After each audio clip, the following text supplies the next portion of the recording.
এটা একটা candle holder. গতকাল স্কুলে আমার এক কলিগ এটাকে কালার করতে দেয়, আর এটা আমি ফেব্রিকের অ্যাক্রিলিক কালার দিয়ে কালার করেছি। এই ক্যান্ডেল হোল্ডারটা এত কিউট, এটা কালার করতে আমার খুব ভালো লেগেছে। আর কালার করার পর দেখছি এটা আরও সুন্দর লাগছে।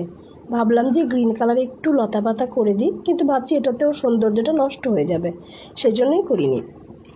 আর এই ক্যান্ডেল হোল্ডারটা আর একটা হোল্ডারের ওপরে বসানো, সেটা ডিপ পিঙ্ক কালার, তো ওটা ভেবেই আমি পিঙ্ক কালার করেছি। যদিও আমার কলিগ ওটাকেও আমাকে কালার করে দিতে বলেছে, কিন্তু ওটা করবো না। ওটা কালার করলে একদমই ভালো লাগবে না, কারণ ওটার উপরে কোনো কালার যাবে না। আর এই ক্যান্ডেল হোল্ডারটা দেখতে কেমন হয়েছে আপনারা অবশ্যই বলবেন। আসলে কি বলুন তো, যারা কাপড়ের কালার করে কাপড়েরই করে, যারা দেখবেন মাটির কাজ করে মাটিরই কাজ করে, যারা কলকার করে তারা কলকারই কাজ করে।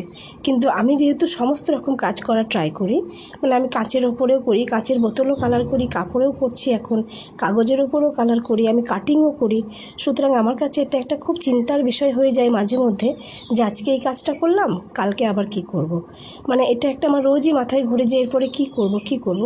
তো যাই হোক, এগুলো আমাকে দেওয়াতে আমার খুব সুবিধা হয়, আর করতেও আমার আনন্দ হয়, যে আমাকে ভাবতে হয় না যে এরপরে কী করব। তো আপনারা এই ক্যান্ডেল হোল্ডারটা দেখুন আর বলুন কেমন হয়েছে। সবাই ভালো থাকবেন, টাটা।